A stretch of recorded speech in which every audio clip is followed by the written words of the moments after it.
بسم اللہ الرحمن الرحیم۔ اسرائیل اور عرب ممالک نے پاکستانی وزیراعظم عمران خان کو ہٹا کر جنرل راحیل شریف کو ان کی جگہ وزیراعظم بنانے کا فیصلہ کیا ہے۔ غیر ملکی نیوز ویب سائٹ نے تہلکہ خیز انکشافات کر دیے ہیں۔ اسرائیل کے لیے اصل خطرہ اس وقت ایران ہے، جس کے ساتھ اس کی لڑائی رہتی ہے۔ ایک خطرہ اسرائیل کے لیے ترکی ہے۔ یہ ایک ایسا خطرہ ہے جس کا اسرائیل کے ساتھ کوئی پنجہ آرائی بالواسطہ تو نہیں ہوئی، لیکن اسرائیل کو سب سے زیادہ خطرہ پاکستان سے ہے۔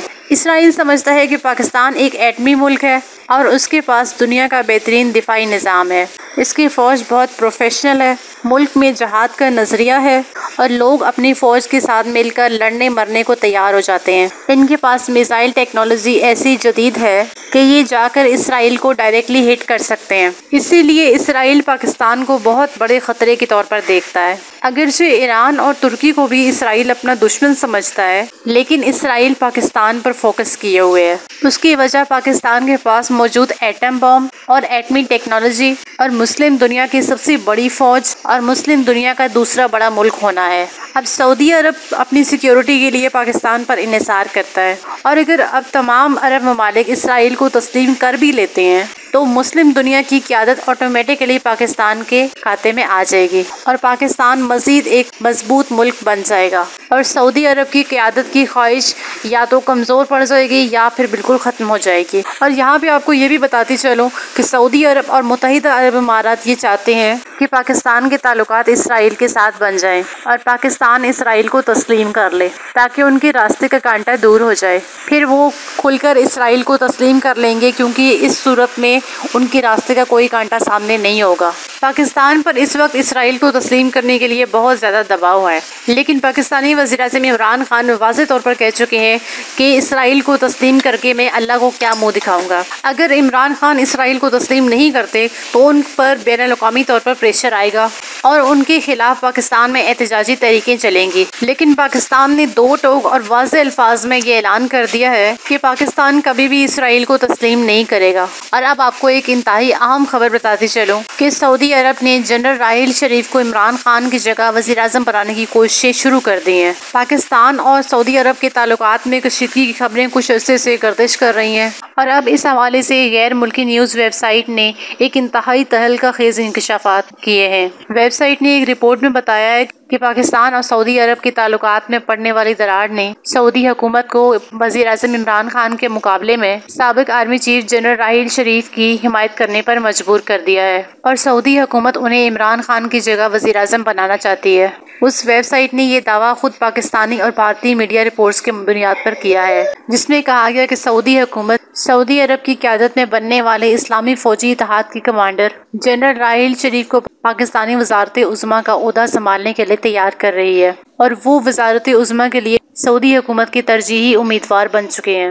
رپورٹ کے مطابق پاکستان اور سعودی عرب کے مابین روایتی تعلقات ہیں، لیکن مقبوضہ کشمیر کے معاملے پر دونوں کے تعلقات میں تلخی در آئی ہے۔ پاکستان کی طرف سے سعودی حکومت کو مقبوضہ کشمیر کے معاملے پر سعودی عرب کو غیر فعالیت پر مورد الزام ٹھہرایا گیا، اور بار بار اس سے مطالبہ کیا گیا کہ وہ اسلامی تعاون تنظیم کا اجلاس بلائے، جس کے ذریعے کشمیر کا مسئلہ اجاگر کیا جائے اور بھارت پر دباؤ ڈالا جائے۔ پاکستان کے اس مطالبے سے تنگ آ کر سعودی قیادت نے پاکستان کو دیے جانے والے 6 ارب ڈالرز کی اقساط اور تیل کی فراہمی روک دی، اور پہلے سے دیے گئے 1 ارب ڈالرز وقت سے پہلے ہی واپس مانگ لیے۔ رپورٹ کے مطابق اس کشیدگی کو کم کرنے کے لیے 17 اگست کو army chief general Qamar Javed Bajwa نے سعودی عرب کا دورہ بھی کیا۔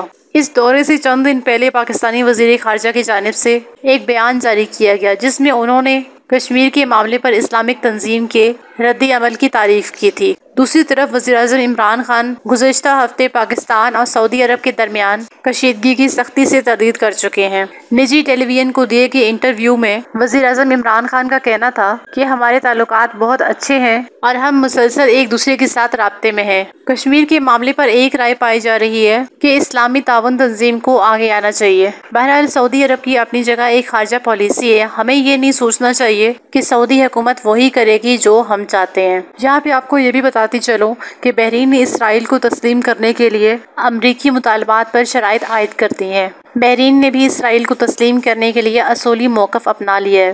غیر ملکی خبر رساں ایجنسی کے مطابق بحرین کے بادشاہ نے امریکی وزیر خارجہ مائک پومپیو سے ملاقات کی اور اس دوران اسرائیل کو تسلیم کرنے کے مطالبے کو یکسر مسترد کر دیا۔ حمد بن عیسیٰ نے کہا کہ ہم عرب ممالک کی خود مختار فلسطین کے مطالبے کے ساتھ کھڑے ہیں۔ حمد بن عیسیٰ نے امریکی وزیر خارجہ مائک پومپیو کے عرب ممالک کی طرف سے اسرائیل کے ساتھ تعلقات کو معمول پر لانے کے دباؤ کو واضح طور پر مسترد کرتے ہوئے کہا کہ فلسطین کو 1967 سے پہلے کی حیثیت میں بحال کرنا ہوگا۔ 2 ہفتے قبل اسرائیل اور متحدہ عرب امارات کے درمیان ایک تاریخی معاہدہ ہوا جس کے بعد مشرق وسطیٰ کے 2 اہم ملکوں کے درمیان سفارتی تعلقات معمول پر آ سکیں گے۔ امریکی صدر ڈونلڈ ٹرمپ نے اسرائیل اور متحدہ عرب امارات کے درمیان امن معاہدہ کروانے میں ثالث کا کردار ادا کیا۔ بین الاقوامی میڈیا رپورٹس کے مطابق معاہدے کے تحت اسرائیل مغربی کنارے پر واقع فلسطین کے ان علاقوں پر دعوے سے دستبردار ہوگا جنہیں وہ ضم کرنا چاہتا ہے۔ متحدہ عرب امارات نے بھی حال ہی میں کچھ لو اور کچھ دو کے اصول کے تحت اسرائیل سے سفارتی تعلقات بھی بحال کیے ہیں، جس کی عالمی سطح پر سخت مذمت کی گئی اور اس کے خلاف احتجاج کا سلسلہ بھی جاری ہے۔ اس سے پہلے سعودی عرب کے ولی عہد شہزادہ محمد بن سلمان کی اسرائیلی وزیر اعظم نیتن یاہو کے ساتھ ملاقات کی خبریں بھی منظر عام پر آ چکی ہیں، اور غیر ملکی میڈیا کی طرف سے یہ دعویٰ بھی کیا جا رہا ہے کہ سعودی ولی عہد محمد بن سلمان نے آئندہ ہفتے وائٹ ہاؤس میں اسرائیلی وزیر اعظم نیتن یاہو کے ساتھ ملاقات کا منصوبہ منسوخ کر دیا ہے۔ محمد بن سلمان نے امریکہ میں موجودگی کو خفیہ رکھنے کی مبینہ شرط پر عمل درآمد نہ ہونے کی وجہ سے دورے کو منسوخ کیا۔ سعودی ولی عہد محمد بن سلمان اور اسرائیلی وزیر اعظم کے درمیان ملاقات کا پروگرام صرف مسافے تک محدود تھا۔ انہوں نے ریپبلکن کنونشن کے اختتام کے بعد 31 اگست کو واشنگٹن دورے پر جانا تھا۔ میڈیا رپورٹس کے مطابق محمد بن سلمان نے امریکہ میں موجودگی کو خفیہ رکھنے کی شرط پر عمل درآمد نہ کرنے کی وجہ سے دورے کو ختم کیا ہے۔ مڈل ایسٹ آئی کا اپنی رپورٹ میں کہنا ہے کہ محمد بن سلمان نے یہ دورہ اس لیے منسوخ کیا ہے کہ ان کو مبینہ طور پر یہ خدشہ لاحق تھا کہ خبر لیک ہو چکی ہے اور ایسی صورتحال میں ان کی امریکہ میں موجودگی ایک ڈراؤنا خواب بھی بن سکتی ہے۔ رپورٹ میں کہا گیا کہ ابھی اس چیز پر اتفاق نہیں ہو سکتا کہ آیا محمد بن سلمان اور اسرائیلی وزیر اعظم نیتن یاہو کے درمیان ہونے والی ملاقات کو ریکارڈ کر کے بعد میں اعلان کیا جائے یا پھر میٹنگ لائیو دکھائی جائے۔ رپورٹ میں دعویٰ کیا گیا ہے کہ جو لوگ اس ملاقات کے لیے دباؤ ڈالتے آ رہے تھے ان میں امریکی صدر ڈونلڈ ٹرمپ اور ان کے داماد اور مشیر جیرڈ ڈکسن بھی شامل تھے۔ یہاں پر یہ امر بھی قابل ذکر ہے کہ اسرائیل اور متحدہ عرب امارات کے درمیان تعلقات بحالی کا معاہدہ طے پا چکا ہے، جبکہ امریکہ کی طرف سے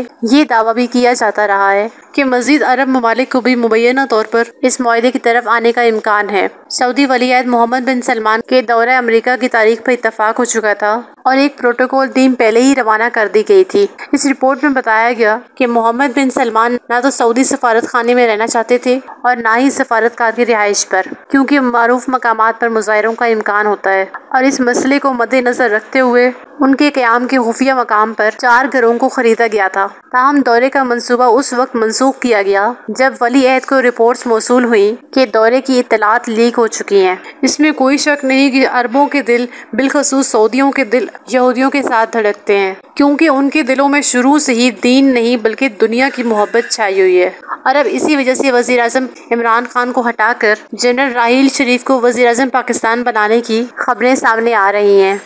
ویڈیو کے بارے میں اپنی رائے کا اظہار کمنٹ سیکشن میں ضرور کریں، اور اگر ویڈیو اچھی لگے تو لائک کریں اور اپنے تمام دوستوں کے ساتھ شیئر کریں۔